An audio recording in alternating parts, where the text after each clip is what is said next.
Hello students, नमस्कार। आप सभी के सभी कैसे हो? उम्मीद है स्टूडेंट आप सभी के सभी बढ़िया होंगे। तो स्टूडेंट, आज की इस क्लास में applied mathematics class 11th sets 5th exercise को कंटिन्यू कर रहा हूँ। और इससे पहले मैंने अपने चैनल पे इसी एक्सरसाइज के कई सारे वीडियोज़ मैंने ऑलरेडी बनाए हुए हैं, अपलोड किया हुआ है। आपको लिंक डिस्क्रिप्शन बॉक्स में मिल जाएगा या फिर आप डेडिकेटेड प्लेलिस्ट में भी जा करके चेक कर सकते हो। तो आइए आज की सेशन को शुरू करते हैं और बात करते हैं क्वेश्चन नंबर नेक्स्ट क्या बोला हुआ है। देखिए, अगर x बिलोंग्स टू ये है, y बिलोंग्स टू ये है, तो हमें बताना है form the set of all ordered pair x comma y, है ना, such that x is a factor of y। मतलब पहले वाला जो है वो दूसरे वाले का फैक्टर होना चाहिए। तो सबसे पहले 2 कंसीडर कर लो। 2 यहाँ पे किसका फैक्टर बन सकता है? 4 का। सेकेंड वाले में 2 किसके साथ फैक्टर बनेगा? 6 के साथ बनेगा।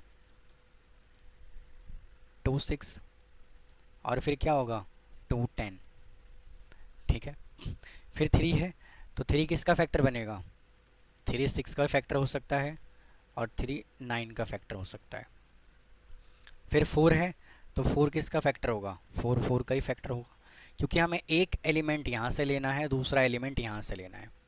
ठीक है, लो जी, यही क्या है इसका आंसर है। आइए चलते हैं नेक्स्ट क्वेश्चन की तरफ। देखो, कहता है ए क्रॉस बी दिया हुआ है ये, और हमें एलिमेंट दिया हुआ है क्या? 1 कॉमा 1। यहाँ स्टूडेंट -1 कॉमा 2 है, 2 1 है, 2 2 है, 3 1 है, 3 2 है। तो हमें उसने पूछा है ए और बी। तो बेटा अगर हम सेट ए की बात करें तो ध्यान से चेक करना, ऑर्डर पेयर का जो फर्स्ट एलिमेंट है वो सेट ए को बिलोंग करता है, और ऑर्डर पेयर का जो सेकेंड एलिमेंट है वो सेट बी को बिलोंग करता है। तो सेट ए क्या क्या हो सकता है? एक तो -1 है, फिर क्या हो सकता है? -1 यहाँ है तो रिपीट नहीं करना, 2 हो सकता है, और यहाँ भी 2 है तो 3 हो सकता है। ठीक है। अच्छा, अब सेट बी क्या क्या हो सकता है वो सुन लीजिए। देखो, सेट बी में क्या है? यहाँ 1 है तो 1 हो सकता है। ठीक है। सेट बी में 2 है तो 2 भी हो सकता है। और क्या हो सकता है?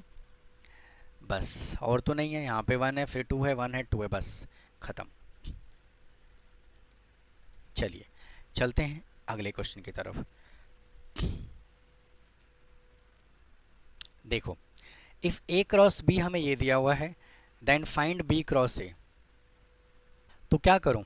जब ए क्रॉस ये दिया हुआ है, बी क्रॉस ये दिया हुआ है, तो सिंपल सा इसको उल्टा करके लिख दूं। मतलब कि यहाँ पे बी क्रॉस ए लिख दीजिए। क्या आएगा? इसको अपोजिट कर दो। 1x 2y 3x 3y। ठीक है।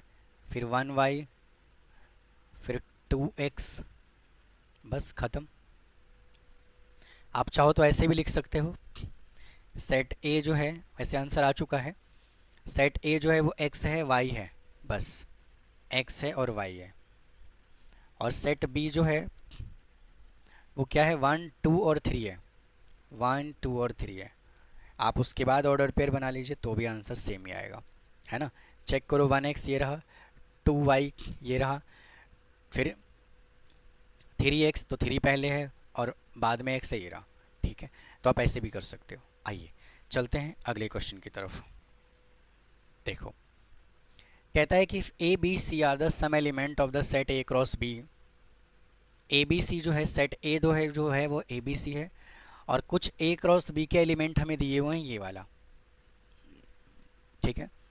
Then write the set of B. पहले तो सेट बी लिखना है, तो सेट ए मैं लिख देता हूँ पहले। हमें दिया हुआ है ए बी और सी, और सेट बी हमें कितना दिया हुआ है निकालना है। तो सेट बी क्या होगा? पी और क्यू होगा। भाई पी और क्यू होगा, पी पी दोनों हैं, तो देखो पी और क्यू होगा। समझ गए? अब हमें क्या लिखना है? रिमेनिंग ऑर्डर पेयर लिखना है ए क्रॉस बी का। पूरा नहीं लिखना, ठीक है। तो देखो ए पी यहाँ पे लिखा हुआ है, फिर ए क्यू लिख देते हैं, फिर बी पी। देखो बी पी नहीं है लिखा हुआ तो यहाँ बी पी लिख देते हैं, फिर है बी क्यू, देखो बी क्यू लिखा हुआ है ऑलरेडी। फिर क्या लिखना है, सी पी, देखो सी पी लिखा हुआ है तो क्या लिखना है, सी क्यू। यही क्या है बेटा इसका आंसर। आइए चलते हैं अगले क्वेश्चन पे। यहाँ स्मॉल ब्रैकेट,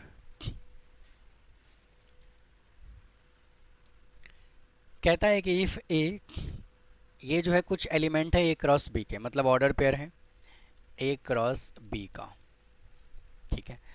तो क्या कहता है, then find A and B, हमें ए और बी बताना है और रिमेनिंग एलिमेंट भी लिखना है।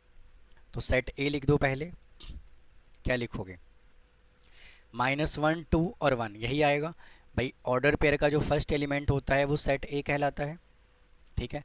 तो -1 2 और क्या होगा 1, -1 2 और 1। सेट बी क्या होगा, ऑर्डर पेयर का सेकेंड एलिमेंट 1 3, बस यही होगा 1 3, ठीक है। अब बोला है ए क्रॉस बी के रिमेनिंग एलिमेंट लिख दो, तो क्या लिखोगे चेक करो। -1 1 है, बिल्कुल है, कोई दिक्कत नहीं है। -1 3 नहीं है तो लिखो -1 3। फिर क्या है 2 1, देखो 2 1 ये रहा, नहीं लिखना। फिर है 2 3, देखो 2 3 ये लिखा है, नहीं लिखना, ठीक है। फिर क्या लिखोगे 1 1, ये रहा 1 1, नहीं है। फिर क्या है 1 3, 1 3 नहीं है, ये लिखा 1 3, बस यही लिखना था हमें, ठीक है। 1 मिनट बच्चा, कुछ गलत हो रहा है।